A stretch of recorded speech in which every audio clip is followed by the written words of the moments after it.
एबे आंचलिक पाणीपाग विज्ञान केन्द्र पक्षर एक बड़ खबर सामना आସୁଛି। ओडिशा रे पुणी थे कालबैशाखी प्राप देखा मिलपे। भारतीय पाणीपाग विभाग आईएमडी पक्षर राज्य में बहु जिला ऑरेंज येलो और रेड अलर्ट जारी होची। जदि पर्यंत वीडियो को लाइक करना वीडियो को लाइक करने सह चैनल को सब्सक्राइब कर कमेंट माध्यम जानते आपण मैंने क्यों जिला देखुंत जहाद्वारा एभली गुरुत्वपूर्ण खबर आपण पाखे सार्वभौते पहुंची पार। चलतु लेट नगर खबर उपर नजर पकेबा।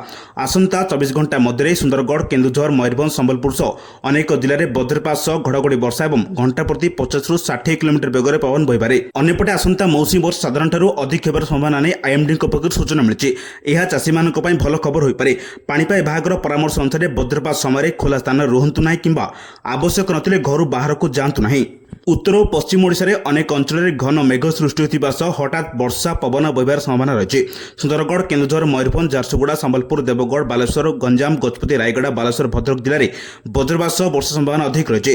केतेक स्थान में घंटा प्रति 50 ରୁ 70 किलोमीटर बेगर पवन बहपारे। यह फल गछ उपड़ा विद्युत सेवा बाधाप्राप्त होगा भली स्थिति देखा पारे।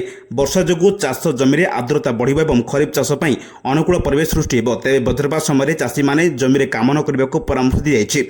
वज्रपात समय गछ तले ठिया हुंतु नहीं, पिला खोला पड़िया खेल दिंतु नहीं। यह गुरुत्वपूर्ण खबर पाइबा आम चैनल से जोड़ी रुहतु। ब्यूरो रिपोर्ट सावधान ओडिशा।